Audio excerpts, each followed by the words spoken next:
When maneuvering during slow flight, you are flying very near the stall speed of the airplane. But you don't necessarily have to be flying at slow air speeds for a stall to occur. A stall can happen at any airspeed and in any flight attitude. This program will explain how to recognize an approaching stall with the power off and the procedures for recovering from a power off stall. Simply stated, a stall occurs when the critical angle of attack is exceeded, causing the smooth airflow over the wing surface to break away. This results in a loss of lift. You practice stalls for two reasons.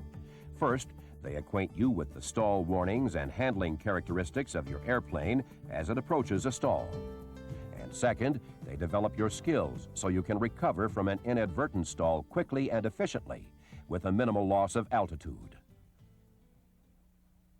Stalls are practiced at an altitude that will allow you to complete the stall recovery no lower than 1,500 feet above the ground. Before starting the maneuver, clear the area. Then reduce power and slow the airplane to the normal glide airspeed. As the airspeed enters the white arc, extend the flaps to the setting used during a normal approach and establish the landing attitude. Once stabilized, smoothly raise the nose to an attitude which will induce a stall. To help determine when your airplane is approaching a stall, there are several cues you should be familiar with. One of these is the decreasing sound as the airspeed decreases. Another cue is the stall warning, which begins around 5 to 10 knots above the stall. This warning may be either a light on the instrument panel, a warning horn, buffeting of the airplane, mushy controls, or a combination of these. As the airplane nears a stall, control effectiveness decreases, and you may feel the airplane begin to shake slightly or buffet. During this time, you still have full control of the airplane, meaning you can still maintain attitude, heading, and altitude. This stage of flight is sometimes called the incipient stage of a stall, or an imminent stall. If recovery is not made at this point, a stall occurs. In a stall, the wings no longer sustain the lift necessary to maintain flight. Once the critical angle of attack is exceeded, the nose will pitch downward. Initiate the recovery by smoothly reducing the angle of attack as you apply full power.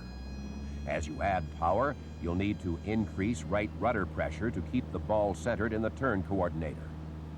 Then use the flap retraction procedure specified by the manufacturer. As the airspeed begins to increase following the recovery, gently establish a climb attitude. If this isn't done properly and you increase the pitch attitude too quickly, a secondary stall could occur.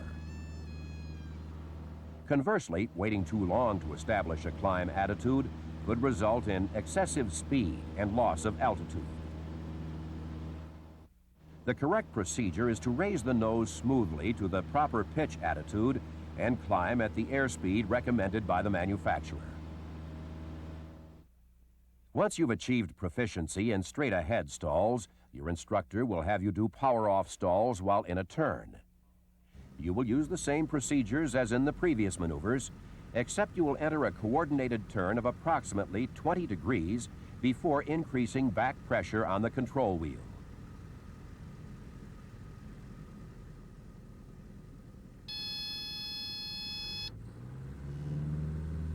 Recovery is much like the straight-ahead stall, except that you must level the wings. However, don't level the wings until you've reduced the angle of attack and have added full power. Then, roll the wings level by using coordinated ailerons and rudder pressure. If you're using flaps, they should be retracted, as specified by the manufacturer. Practicing stalls is not meant to increase your ability to stall an airplane, but to help you recognize the onset of a stall and how to prevent it.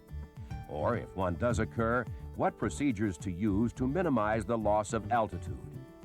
In addition, by practicing a power-off stall, you'll get a better idea of what can happen during an approach to landing if your attention is diverted from flying the airplane.